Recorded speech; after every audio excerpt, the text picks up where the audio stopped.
Vidya let's learn ચાલો ભણીએ।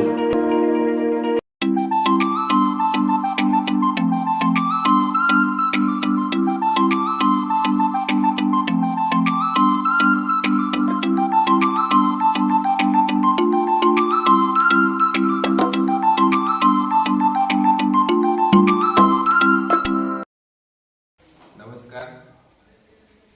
આપણી આસપાસ હવા એ પાઠની અંદર આપણે ફરકડી કેવી રીતે બનાવવાની એની આપણે પ્રવૃત્તિ કરવાના છે।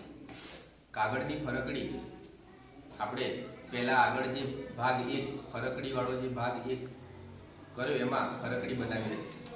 પેલી ફરકડી લાવવાની છે।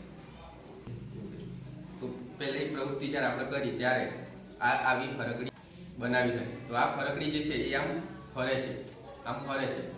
તો આ ફરે છે એટલા માટે કે જ્યારે હવા આ ફરકડી ઉપર આમ જાય છે, હવા પસાર થાય છે, તો હવા જે ગતિશીલ હવા છે એ ફરકડીને આમ ગતિમાં લાવે છે। તો હવા જે છે એ આ ફરકડીને ફેરવે છે, એવું આપણે શીખી લે। હવે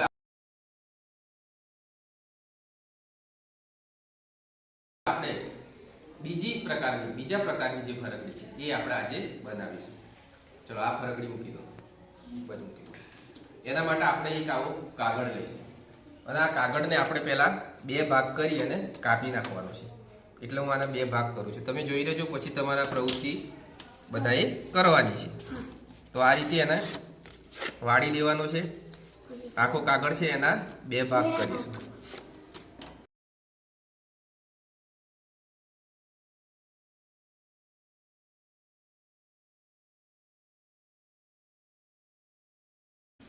આ રીતે એક સર્કલ બનાવી દઈશું।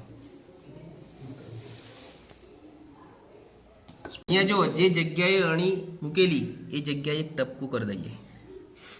પછી આ જે નીચે વાળો અણી વાળો ભાગ છે એને આ જે સર્કલ બનાવી એ લીટી પર મૂકી અને જે જગ્યાએ અણી હતી ત્યાં મૂકીને આ વળકાડીશું। આ રીતે કરીશું કાપો।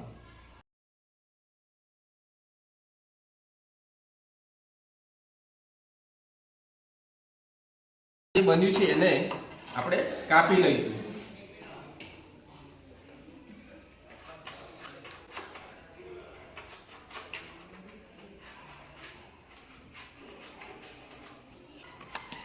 આ રીતે કાપી લઈશું। પછી એક ભાગ કાપીશું, એક ભાગ નહીં કાપીએ।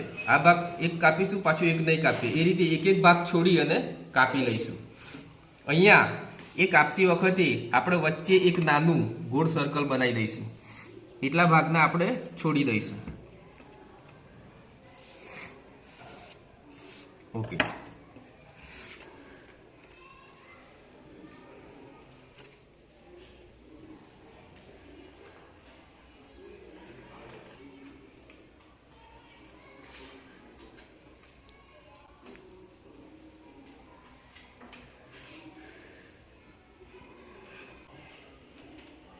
આ રીતે આવી ફરકડી તૈયાર થશે। આ ફરકડીને આપણે વચ્ચે એક આવી પિન ભરાઈ દઈશું। વચ્ચે જે છે ટપકું તો આપણે આ રીતે થોડું કાણું પાડી દઈશું।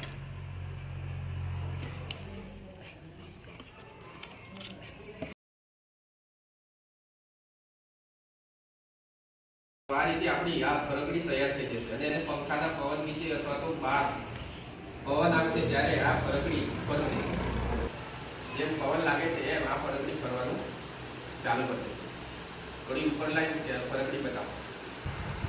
તો આ રીતે ફરકડી ફરે છે, એ પવનના કારણે આ ફરકડી ફરે છે।